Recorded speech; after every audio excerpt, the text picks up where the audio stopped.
Saviez-vous que le cœur de notre planète bat avec une telle intensité qu'il génère un champ de force invisible capable de protéger toute vie sur sa surface? Ce bouclier est si puissant qu'il dévie les particules solaires à des vitesses stupéfiantes, nous protégeant d'un rayonnement létal. Le plus étonnant est que cet extraordinaire champ magnétique naît dans les profondeurs de la Terre, à des milliers de kilomètres sous nos pieds. Là, le noyau en fusion de notre monde, une sphère incandescente, est le moteur de cette immense protection. Pour mieux comprendre, nous devons descendre mentalement dans ce royaume de chaleur et de pression inimaginable. C'est une expédition qui nous révélera les secrets de la façon dont notre planète a maintenu la vie pendant des milliards d'années. Le cœur de la Terre se compose de deux parties principales. Premièrement, le noyau externe, qui est liquide et a une épaisseur d'environ 2270 km. Ensuite, le noyau interne, une sphère solide avec un rayon approximatif de 1220 km. Comment connaissons-nous ces couches internes si nous n'avons jamais pu forer au-delà de quelques kilomètres? La réponse réside dans l'étude des ondes sismiques, qui sont les vibrations générées par les tremblements de terre. Ces ondes voyagent à travers les différentes couches de la Terre et leur vitesse et direction changent en passant d'un matériau à l'autre. C'est en 1906 que Richard Dixon Oldham, un sismologue britannique, observa que les ondes P, ou primaires, et les ondes S, ou secondaires, se comportaient de manière étrange. Il remarqua une zone d'ombre où les ondes S n'arrivaient pas, ce qui lui suggéra l'existence d'un noyau terrestre. Les ondes S ne peuvent pas voyager à travers les liquides, de sorte que leur absence dans certaines zones indiqua que le noyau externe est, en fait, en fusion. Par la suite, en 1936, la sismologue danoise Inge Lehmann fit une découverte encore plus surprenante. Elle détecta que certaines ondes P rebondissaient d'une manière particulière au centre du noyau. Ce rebond ne pouvait s'expliquer que s'il existait une partie plus interne et solide à l'intérieur du noyau liquide. C'est ainsi que l'existence du noyau interne fut confirmée. La composition de ces couches est principalement du fer, environ 90% en fait. Elles contiennent également une quantité considérable de nickel qui représente environ 5%. Les 5% restants sont constitués d'éléments plus légers, parmi eux l'oxygène, le soufre, le silicium et le carbone. Parmi eux, les éléments légers sont ceux qui permettent au fer et au nickel de fondre aux températures extrêmes du noyau externe. La température dans le noyau externe oscille entre 4400 degrés Celsius et 6100 degrés Celsius. Et dans le noyau interne, la température est encore plus élevée. On estime qu'elle atteint 5200 degrés Celsius, une température comparable à celle de la surface du Soleil. Il est vraiment difficile d'imaginer une chaleur aussi intense. La pression dans le noyau est tout aussi étonnante. Au centre de la Terre, la pression dépasse 3 600 000 fois la pression atmosphérique que nous ressentons au niveau de la mer. Comment est-il alors possible que le noyau interne reste solide à des températures si élevées? L'explication réside dans cette immense pression. À des pressions si colossales, les atomes de fer et de nickel s'empilent de manière si dense qu'ils ne peuvent pas se déplacer librement comme dans un liquide. Ils sont contraints de maintenir une structure cristalline solide. Ce phénomène est similaire à ce qui se passe avec la glace dans un congélateur sous pression.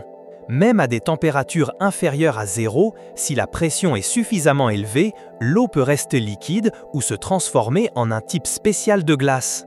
Dans le cas du noyau, la pression est si écrasante qu'elle surmonte l'effet de la chaleur, maintenant le fer et le nickel à l'état solide. D'où provient toute cette chaleur interne de la Terre? Une partie significative est la chaleur primordiale, résiduelle de la formation violente et de l'accrétion de la planète il y a des milliards d'années. Une autre source importante est la désintégration radioactive d'isotopes instables. Des éléments comme l'uranium-238, le thorium-232 et le potassium-40 que l'on trouve dans le manteau et dans le noyau. Ces éléments libèrent constamment de l'énergie thermique à mesure que leurs atomes se désintègrent. Et une troisième source de chaleur est la solidification progressive du fer fondu du noyau externe qui adhère au noyau interne. Lorsque le matériau liquide se transforme en solide, il libère de la chaleur latente, chauffant encore plus le noyau extérieur. Cette chaleur est essentielle car elle entraîne les courants de convection dans le noyau externe. Ces courants sont la clé de notre sujet principal, le magnétisme terrestre. Le champ magnétique de la Terre agit comme un bouclier protecteur. Il nous protège d'une menace constante, le vent solaire. Le vent solaire est un flux de particules chargées, principalement des électrons et des protons, qui émanent continuellement du Soleil, à des vitesses de centaines de kilomètres par seconde. Si ce vent atteignait directement la surface de la Terre, il aurait des conséquences dévastatrices.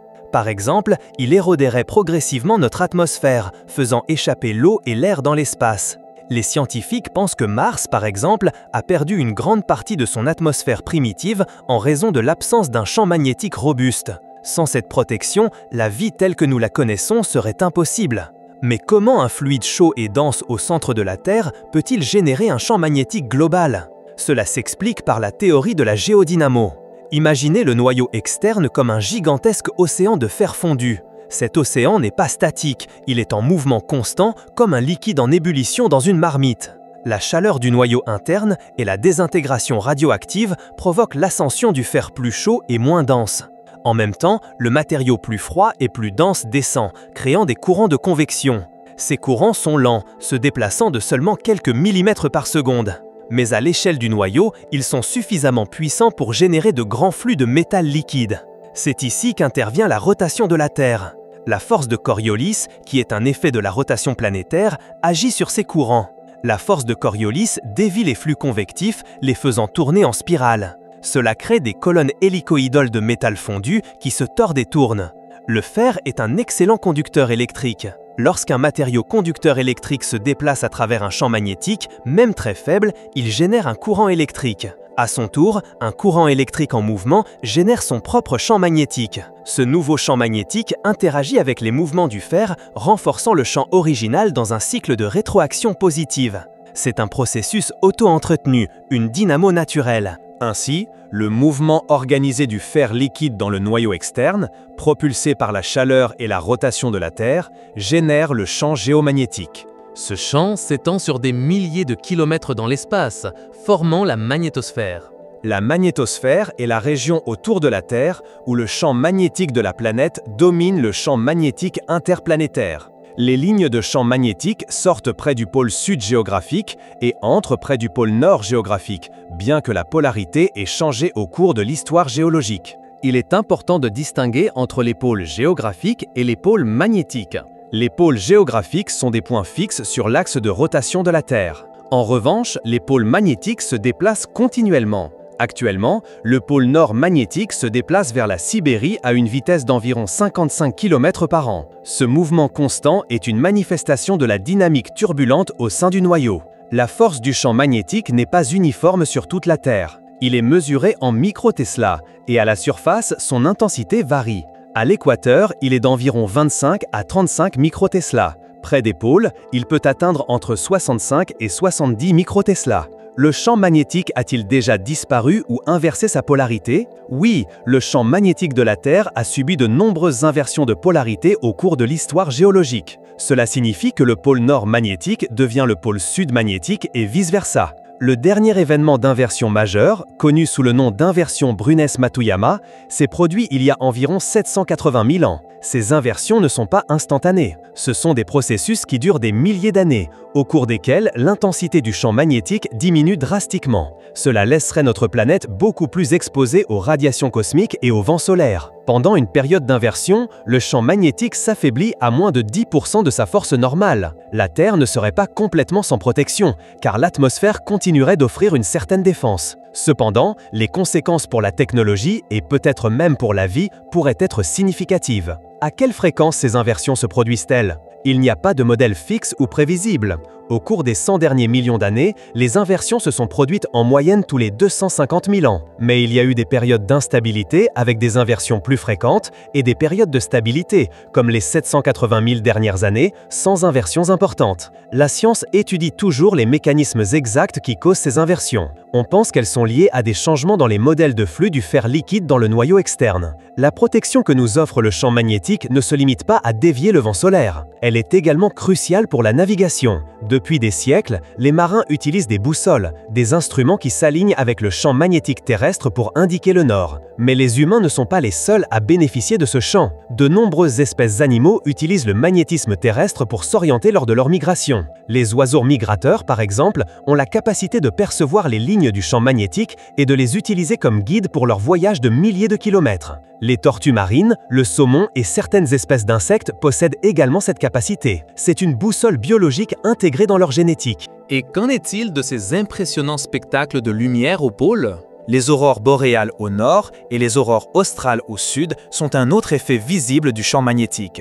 Lorsque le vent solaire, qui est un courant de particules chargées, heurte la magnétosphère, la plupart de ces particules sont déviées. Cependant, certaines parviennent à pénétrer dans les régions polaires où les lignes du champ magnétique convergent. En entrant dans l'atmosphère supérieure, ces particules entrent en collision avec des atomes et des molécules de gaz tels que l'oxygène et l'azote.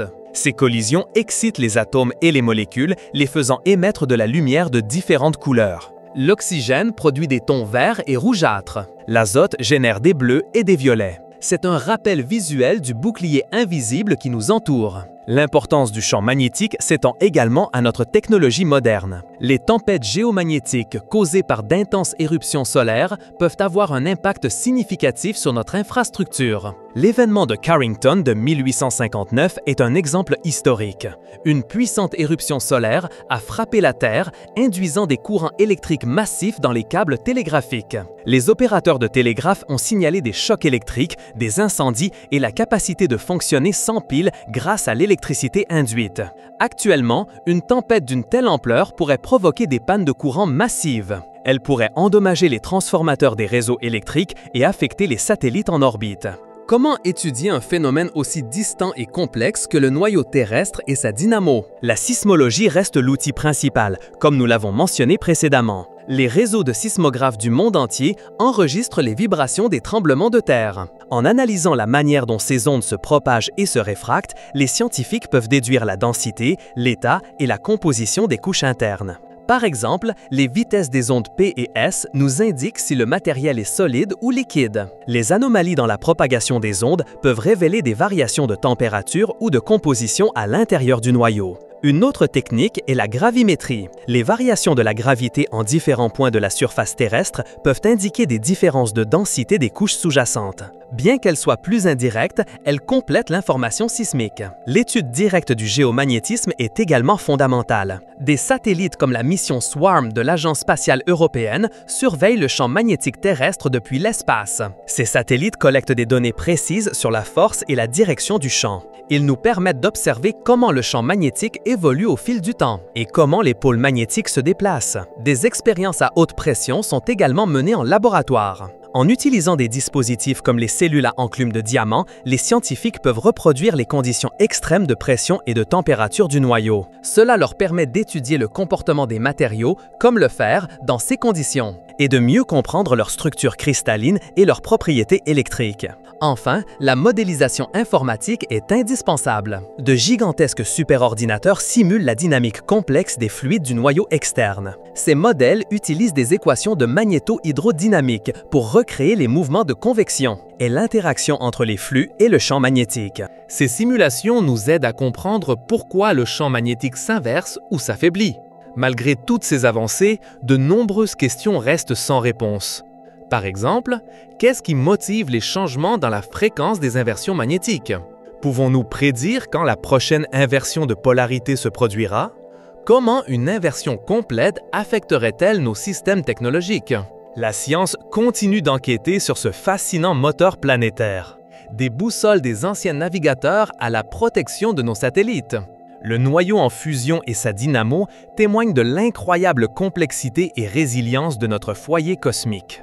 Cette connaissance nous permet de valoriser la délicate machinerie qui opère sous nos pieds et nous rappelle l'interaction constante entre la Terre et le vaste univers.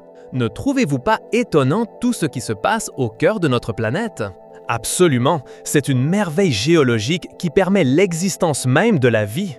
Si cette immersion au cœur de la Terre a éveillé votre curiosité, il y a beaucoup plus à explorer. Nous voulons que vous fassiez partie de notre communauté d'explorateurs. Nous vous invitons à vous abonner à la chaîne pour ne pas manquer nos prochaines expéditions au savoir.